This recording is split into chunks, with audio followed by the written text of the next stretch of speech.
এইটা হচ্ছে ফ্রি ফায়ারের ইতিহাসের গল্প। একটা সময় ছিল বারমুডা ম্যাপের। মানুষ অনেক শান্তিতে বসবাস করত, কিন্তু সেইখানে যারা বসবাস করত তারা ম্যাপের বিভিন্ন জায়গাগুলোতে আলাদাভাবে এক একজন এক এক জায়গায় রাজত্ব শুরু করে। কেউ পিকে, কেউ ফ্যাক্টরিতে, আবার কেউ বা ক্লক টাওয়ারে। এইটা হলো পিকের মহারাজ সাকুরা সিজন 1, যে কিনা 5টা গাড়ির মালিক।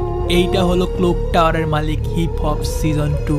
সেই সাকুরার অনেক বড় শত্রু, যার একটাই উদ্দেশ্য পিককে দখল করা ও সাকুরাকে মেরে ফেলা। বারমুডা ম্যাপে আরো অনেক রাজ্য আছে, যেমন ফ্যাক্টরিতে সিজন 3, রিমনাম ভিলেজের সিজন 4, যে কিনা সব সময় শাসন করে থাকে। আরো অনেক রাজা আছে যাদের অত ভালো করে রাজত্ব চলে না। আরো একটি রাজ্য আছে যেমন অবজারভেটরি, যেখানে একজন মহিলা রাজত্ব চালায়। পরের রাজা হলো মিস্টার ট্রিপোলার, যে কিনা ফ্রি ফায়ারের বারমুডা শহরের এক কোনায় কঠিন সুরক্ষার মাধ্যমে রাজত্ব চালায়। বন্ধুরা, এমন একটি জায়গা আছে যার নাম গ্রেভিয়ার্ড, যেখানে যাওয়া তো দূরের কথা, মানুষ নাম নিতেই ভয় পায়, কারণ সেখানেই রাজ করে জম্বি সামুরাই, যার কাছে অসংখ্য জম্বি সেনা আছে। সব শেষে যার সাথে পরিচয় করাবো সে হচ্ছে বহুত খাতারনাক শয়তানের হাড্ডি ক্রিমিনাল গ্যাং। ক্রিমিনালের সাথে বারমুডা শহরের কোনো রাজাই গ্যাঞ্জাম করতে আসে না। পরিবেশটা শান্ত মনে হলেও এই শহরে হতে যাচ্ছে বিশাল বড় গ্যাঞ্জাম। তবে এই বারমুডা শহরের কাহিনী হলো একজন রাজার, যে কিনা শুরুতে একজন সাধারণ মানুষ ছিল, যে কিনা পুরো বারমুডা ম্যাপের রাজা হবে, যার নাম কিংস অফ বারমুডা। চাচা, এখন আর কোনো কাজ নাই, আমি একটু ঘর থেকে বের হইলাম। আর চাচা, আমি একটু রাজসভায় যাইতেছি।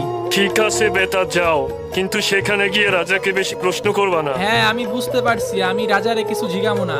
পিছে দাঁড়ায় থাকুম, তুমি কোনো টেনশনই করো না। আসলে এইখানের মানুষ বেশি ভালো না। কিরে দিবস, তোর জন্য কতক্ষণ দাঁড়ায় আছি, তোর তো কোনো আসার নামই নাই। সরি বন্ধু, আমার একটু কাজ ছিল তাই দেরি হয়ে গেছে। আচ্ছা, কি জানি কইবি আমারে বলছিলি? আরে তেমন কিছু না, মানুষ বলতেছিল এইখানে নাকি খাজানা আছে। আমি ভাবলাম তোর সাথে কথাটা শেয়ার করি, দেখি তোর কাছে জানা আছে নাকি। হ, এটা আমার জানা আছে, কিন্তু এটার জন্য আমাদের ওইখানে যেয়ে দেখতে হইব। কিন্তু মানুষ তো বলে ওইখানে কিছুই নাই। ওইটা তো ওইখানে গেলেই বোঝা যাইব। এখন চল আমার সাথে। বন্ধু, তুই আমার এইখানে কেন আনছ? এইখানে তো কেউ আসে না। এইখানে আমাদের বস্তির সব ময়লা ফালায়, আর সামনে সমুদ্র আছে। এইখানে তুই কি পাবি? যা আছে ওইখানেই আছে। এখন আমারে বল, তুই জানোস কেমনে এইখানে কিছু আছে?